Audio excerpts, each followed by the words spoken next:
अरे उधर पाकिस्तान वाले ये सोच के परेशान हैं कि हम साला आटा नहीं खरीद पा रहे हैं और भारत में सोना खरीदने पर प्रधानमंत्री को मना करना पड़ रहा है। सुनो जी। हाँ, आपने कहा था कि मई में मैं तुम्हारे लिए सोने का हार दिलवाऊंगा। सॉरी यार, मैं अभी देश हित में मोदी जी के अपील का पालन कर रहा हूँ। अरे भाई देख चीटी, अबे देख कुछ बोल रही है वो। अरे भाई बोल रही इसका बर्थडे हैप्पी बर्थडे। मर गई। हाँ भाई, कैसे उदास बैठी हुई है यहाँ पे? तुम्हारी मम्मी है ना, वो हाँ? मुझे कह रही थी कि मैं कामचोर हूँ। मैं कामचोर हूँ? ऐसे कैसे कामचोर बोल दिया? तुझे तो एक काम को बोलो दो काम करती है ना? और क्या, अभी चाय बनाने को बोलूंगा तो तू पहले मुंह बनाएगी फिर चाय बनाएगी। जिस हिसाब से पेट्रोल, गाड़ी और डीजल के दाम बढ़ रहे हैं, मुझे तो लगता है लोग फिर से दहेज में रेडियो और साइकिल देना शुरू कर देंगे। मोदी जी को भी सास मान लेना चाहिए, क्योंकि जो मोदी जी चाह रहे हैं वही सासू माँ भी चाहती है।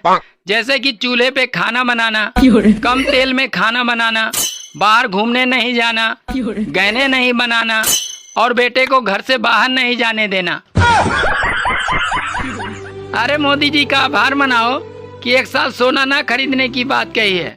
अगर कहीं दारू न खरीदने की बात कह देते तो अब तक तो हाहाकार मच जाता और कई राज्यों की अर्थव्यवस्था भी बिगड़ जाती।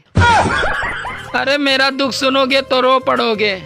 मैं अपने ससुराल गया था तो किचन से आवाज आई कि आज रोटी ज्यादा बनाना, एक जानवर आया है।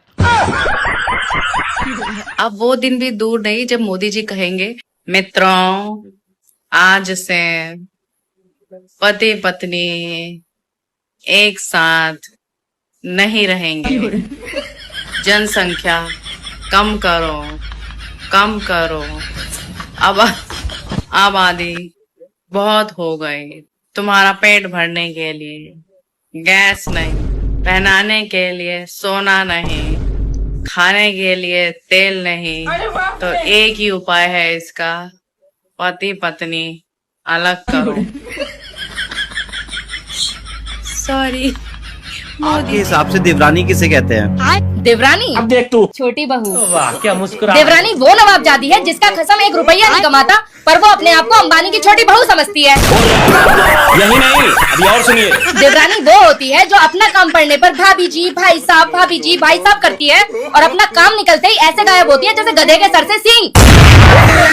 क्या हो रहा है? ये कहाँ फंस गया भाई में? देवरानी वो होती है जब उसका बस अपने पति पर नहीं चलता तो वो भाभी और देवर के रिश्ते को बदनाम करने में लग जाती है। और अभी तो देवरानी वो छिपकली होती है जो दीवार पर चिपक कर सारी बातें सुनती है और मौका मिलते ही जेठानी की खुशियों पर पूंछ झटक कर फुर्र हो जाती है।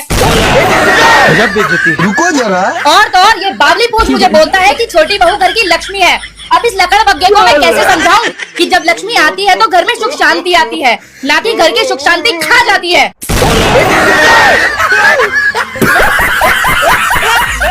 सुनो जी। हाँ, आपको पता है आजकल हर चीज के दाम ऊपर जा रहे हैं। अरे पागल, तो क्या हुआ, हमें भी तो एक दिन ऊपर ही जाना है।